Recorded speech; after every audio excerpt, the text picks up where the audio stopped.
Hello friends, ఈ రోజు మన ఛానల్లో మనం ఫ్రింజ్ అనే వెబ్ సిరీస్ లో వచ్చినటువంటి స్కెచ్ అనే ఎపిసోడ్ గురించి తెలుసుకుందాం. ఈ ఎపిసోడ్ ఓపెనింగ్ సీన్ లో బోట్ లో ఉన్నటువంటి ఒక హస్బెండ్ తన వైఫ్ దగ్గర నుంచి వస్తువులు తీసుకుంటూ ఉంటాడు. అంతలోనే ఆ హస్బెండ్ బాడీలో పార్ట్స్ ని ఎవరో విల్చేస్తూ ఉన్నట్టు తన చేతులు, తన నడుము, మోకాళ్ళు ఊహించలేనంత భయంకరంగా మడతబెట్టి ఇంచేస్తూ ఉంటారు. ఆ నొప్పిని భరించలేక ఆ హస్బెండ్ గట్టిగా అరుస్తూ ఉంటాడు. అది చూసినటువంటి భార్య కూడా హెల్ప్ చేయమని గట్టిగా అరుస్తూ ఉంటుంది. కానీ అంతలోనే ఆ హస్బెండ్ యొక్క బాడీ పార్ట్స్ అన్ని బాగా మడత పెట్టి విరిచేయడంతో ఆ వ్యక్తి స్పృహ కోల్పోతాడు. నెక్స్ట్ సీన్ లో అక్కడికి వచ్చినటువంటి ఆడ్రీ, నేతన్ అనే FBI ఏజెంట్స్ ఆ వ్యక్తి బాడీలో ఉన్నటువంటి అన్ని ఫ్రాక్చర్స్ ని చూసి చివరికి ఎందుకు అలా అయ్యాడో అర్థం కాక తల పట్టుకుంటూ ఉంటారు. అప్పుడే అక్కడికి వచ్చినటువంటి డాక్టర్ ఆ వ్యక్తిని చెక్ చేసి అతను ప్రాణాలతోనే ఉన్నాడని, కానీ అంతకంటే హీనంగా తన బాడీలో ఉన్న పార్ట్స్ అన్ని ముక్కలు ముక్కలుగా మడత పెట్టి సర్దేశారని, ఇక తాను బతుకున్న శవంతో సమానమని మాట్లాడుతూ ఉంటారు. ఇంతలో ఆడ్రీ ఆ వ్యక్తి బాడీని బాగా పరిశీలించగా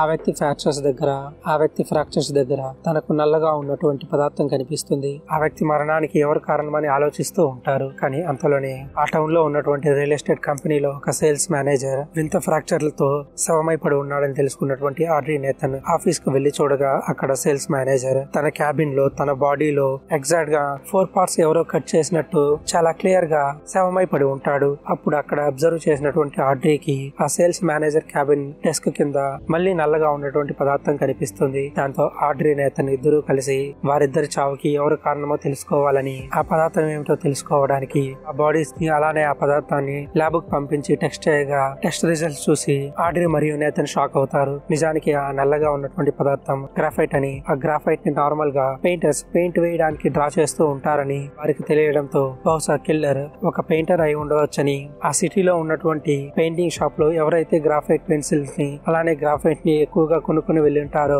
వారి డీటెయిల్స్ అన్నిటిని గ్యాదర్ చేస్తారు. అప్పుడే వారికి ఆ గ్రాఫైట్ షాప్ ద్వారా జిమ్మీ అనే వ్యక్తి ఎక్కువ గ్రాఫైట్ పెన్సిల్ ని కొనుక్కుని వెళ్ళాడని తెలుసుకుని నేతన్ మరియు ఆడ్రీ జిమ్మీని అనుమానించి జిమ్మీని పట్టుకోవడానికి తనను వెతుక్కుంటూ తన దగ్గరకు వెళ్తారు. అలానే వారు సేఫ్టీగా ఉండడానికి వారినే ఫాలో అవుతూ స్నైపర్ గన్ ని పెట్టుకుని ఏమైనా అయితే షూట్ చేయమని ఒక స్నైపర్ ని అక్కడ పెట్టేసి వెళ్తారు. అలా వారు జిమ్మీని కలిసిన వెంటనే జిమ్మీతో వారు FBI నుంచి వచ్చామని మాట్లాడుతూ ఉంటారు. వారు ఇలా మాట్లాడుతూ ఉండగానే అలా జిమ్మీ మూతిలో ఉన్నటువంటి నోరు తన ముఖం పై నుంచి కనిపించకుండా మాయమైపోతుంది. తర్వాత తన చెవులు, ఇప్పుడు తన కన్నులు కూడా ఆడ్రీ మరియు నేతన్ ముందే వారికి కనిపించిన వెంటనే జిమ్మీ ముఖం నుంచి మాయమైపోతాయి. దాంతో జిమ్మీ తనకు ఏం జరుగుతుందో అర్థం కాక భయంతో అరుస్తూ ఉంటాడు. అది చూసి షాక్ అయినటువంటి ఆడ్రీ నేతన్ కూడా జిమ్మీని హాస్పిటల్ తీసుకుని వెళ్ళగా హాస్పిటల్లో డాక్టర్ చెక్ చేసి జిమ్మీకి ఇలా జరగడం తనకే ఆశ్చర్యంగా ఉందని, కేవలం జిమ్మీ ముక్కు మాత్రమే ముఖంపై ఉండడం వలన తన శ్వాస తీసుకుని బతకగలుగుతున్నాడని, ఆ కేసు ఎలా ఉందని, అసలు జిమ్మీకి ఏం జరిగిందనే విషయం తనకు కూడా తెలియట్లేదని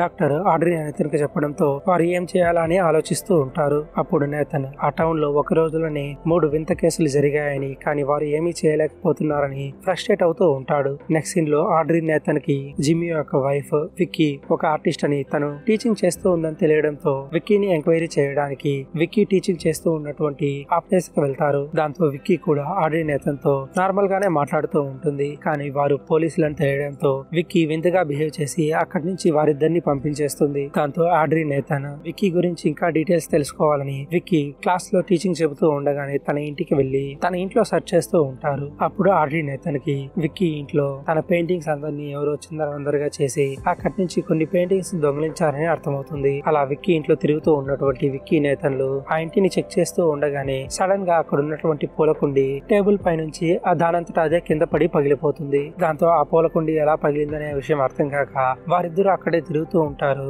అప్పుడే ఆడ్రీ గోడ మీద ఉన్నటువంటి పెయింటింగ్స్ పేపర్ మధ్యలో నేతన్ పెయింటింగ్ కూడా ఉండటం చూసి ఆ పెయింటింగ్ పై ఆడ్రీ తన ఫింగర్ తో టిప్ చేస్తూ ఉంటుంది. ఆడ్రీ తన ఫింగర్ తో నేతన్ పెయింటింగ్ ని టచ్ చేయగానే నేతన్ గాల్లో ఎగిరి కింద పడతాడు. అప్పుడు ఆడ్రీకి అసలు విషయం అర్థమవుతుంది. దాన్ని కన్ఫర్మ్ చేసుకోవడానికి కింద పడిపోయి ఉన్నటువంటి పేపర్లలో పూలకుండి పేపర్ ను వెతారు. అప్పుడు నేతన్ ఆ ఇంట్లోకి రాగానే ఆ పేపర్ ను తొక్కేయడం వలన ఆ పూలకుండి పగిలిపోయిందని తెలిసి ఆ విషయాన్ని కన్ఫర్మ్ చేసుకుంటారు. దాంతో విక్కీ వలనే ఇదంతా జరుగుతుందని అర్థం చేసుకుని విక్కీ ఏ పెయింటింగ్ అయితే రియల్ వరల్డ్ లో నుంచి డ్రా చేస్తుందో ఆ పెయింటింగ్ కి ఏదైనా జరిగితే రియల్ వరల్డ్ లో ఆ పెయింటింగ్ కూడా ఎఫెక్ట్ అవుతుందని వారిద్దరూ అర్థం చేసుకుని విక్కీ కోసం వెతకడం మొదలు పెడతారు. నెక్స్ట్ సీన్ లో విక్కీ పెయింటింగ్స్ వేసుకుంటూ కూర్చుని ఉన్న ప్రదేశానికి వెళ్ళినటువంటి ఆడ్రీ విక్కీని ఈ మర్డర్స్ కారణమని తనను అనుమానిస్తూ తనను ఇంట్రాగేట్ చేస్తూ ఉంటుంది. దాంతో విక్కీ సడన్ గా ఏడవడం మొదలుపెట్టి అసలు ఏం జరిగిందనే విషయాన్ని వారిద్దరికీ చెబుతుంది. కొన్ని రోజుల ముందు విక్కీకి ఉన్నటువంటి ఈ సూపర్ పవర్ ని తెలుసుకున్నటువంటి రిచర్డ్ అనే బిజినెస్ మ్యాన్ తన ఇంటికి వచ్చినప్పుడు తన ఫాదర్ కి చెప్పి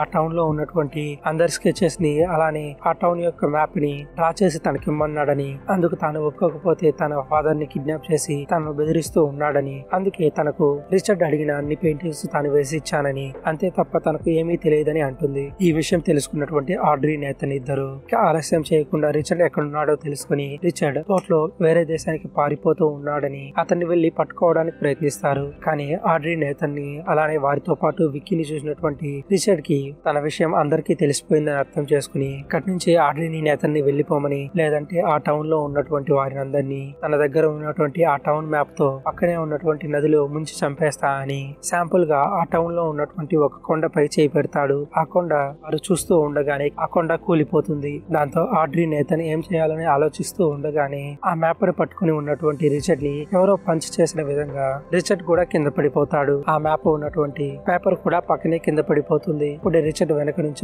బోట్ లో నేతన్ ఫ్రెండ్ ముందుగానే వారు ప్లాన్ చేసిన విధంగా ఆ బోట్ లోకి వెళ్లి వారు రాకముందే వారు వేసినటువంటి పోర్ట్రేట్స్ లో రిచర్డ్ యొక్క పోర్ట్రేట్ ని తీసుకుని రిచర్డ్ ని బంధించాలని ప్లాన్ చేస్తారు. అప్పుడు డ్యూక్ నేతన్ కి ఆ పోర్ట్రేట్ ని ఇవ్వడానికి ట్రై చేస్తూ ఉండగా అది చూసినటువంటి రిచర్డ్ తన పోర్ట్రేట్ ని తీసుకోవడానికి డ్యూక్ తో గొడవ పడతాడు. ఆ గొడవలో రిచర్డ్ ఉన్నటువంటి పోర్ట్రేట్ పక్కనే ఉన్నటువంటి నదిలో పడిపోయి మునిగిపోతూ ఉంటుంది. మరోవైపు రియల్ గా ఉన్నటువంటి రిచర్డ్ తాను నీళ్ళలో పడి మునిగిపోతూ ఉన్నట్టు తన నోటిలోంచి వాటర్ వస్తూ ఉంటుంది. దాన్ని చూసినటువంటి నేతన్ రిచర్డ్ ని బంధించడానికి ఆ పేపర్ ను నీళ్ళలోంచి బయటకు తీయడానికి బాగా ట్రై చేస్తాడు. కానీ ఆ పేపర్ నీళ్ళలో మునిగిపోతుంది. మరోవైపు ఒడ్డున ఉన్నటువంటి రిచర్డ్ నీళ్ళలో మునిగి ఎలా చనిపోతారో అలా చనిపోతాడు. రిచర్డ్ చనిపోయిన తర్వాత అదే బోట్ లో విక్కీ ఫాదర్ బంధించి ఉండడంతో నేతన్ విక్కీ ఫాదర్ ని విడిపిస్తాడు. తరువాత విక్కీ డ్రా చేసినటువంటి జిమ్మీ పోర్ట్రేట్ ని బాగు చేయడంతో హాస్పిటల్లో ఉన్నటువంటి జిమ్మీ కూడా నార్మల్ గా అవుతూ ఉంటాడు. అంతటితో ఈ ఎపిసోడ్ ఎండ్ అవుతుంది. ఇలాంటి క్రేజీ కాన్సెప్ట్స్ తో ఉన్నటువంటి ఈ ఎపిసోడ్స్ ని